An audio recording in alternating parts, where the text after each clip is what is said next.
huduma yako haiwezi kuwa bora zaidi ya imani ambayo mteja atakupa. Hebu nipe definition yako wewe, kutokana na mtazamo wako wewe. Mtu bora ni mtu wa namna gani? Naweza nikamzungumzia ni mtu ambaye hachoki kujifunza. Ukikosolewa unakichukua kile kitu, usione kama umeonewa au namna gani. Kujifunza ndo msingi wa kila kitu. Kwa mtu bora mimi naweza nikamclassify kama ni mtu ambaye anakubali kujifunza kutokana na makosa aidha au hayuko perfect kwenye kitu fulani, mtu wa kujifunza zaidi. Una charge more, una work less. Hiyo uliitoa wapi na unavyoimplement inafanya kazi au kuna sometimes inaleta changamoto? Inaleta changamoto, napata muda wa kufanya mambo yangu mengine, napata muda wa kufanya kazi na sijai chelewa kufika sehemu ya kazi. Always niko on time, nafanya kazi zangu kwa usahihi. Kwa hiyo pia nakuwa na muda wa kufanya mambo yangu mengine apart from hichi ninachokifanya. Uko very smart. Chwani, very smart kwenye kazi yako ambayo unifanya. Kuwa smart as long as nafanya kazi na watu walika tofauti tofauti, nafanya kazi na watu wa kariba tofauti, jinsia, usmart wangu ndio utakao classify mimi wale watu kuniamini. Kwanza kwenye hizi kazi unafanya kazi na strangers. Huduma yako haiwezi kuwa bora zaidi ya imani ambayo mteja atakupa. Kwanza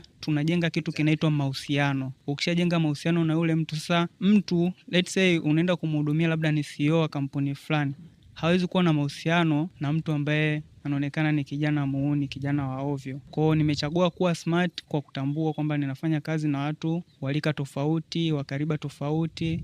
Usmart pia ni moja kati ya strategy za kazi yangu. Malengo yako ni nini so far, yani kwenye kazi unayofanya? Kwa sababu mimi nikijaribu kuangalia the end point hicho ninachokifanya inanipa ugumu kwenye kujua huyu jamaa sasa ili awe mkubwa anakuaje mkubwa kutokea hapa alipo. Wewe una dream vipi kesho yako kulingana na hicho ambacho unakifanya sasa hivi? Natamani kuwa international baba. Natamani kuwa kinyozi ambaye nitajulikana zaidi, na pia ukinyozi unipe utajiri. Namwangalia sana, kuna Marekani mmoja anaitwa Vic Brent, ni mobile baba, anafanya hivyo lakini pia anafanya street cuts ambazo ni free haircuts. Nadhani yeye ndo role model wangu, ni mtu ambaye namwangalia kwanza from the scratch mpaka amefika pale alipo. Natamani mimi nije kuwa Vic Brent wa Tanzania. Sisi kama Club A to Z tunatarajia kukuona ukifikia ukubwa huo. Tunakuombea all the best. Kama ni msanii, kama ni mtu fulani, CEO nini, uko busy na mambo yako, unaweza ukachukua contact za jamaa hapa, ukawa unampigia tu, anakufuata ofisini, anakufuata popote pale, anapiga kazi yake vizuri kabisa na wewe mwenyewe utaenjoy. Jason, unapatikana kwenye social networks gani na gani? Na watu wanaweza kupata vipi kama wakihitaji huduma yako?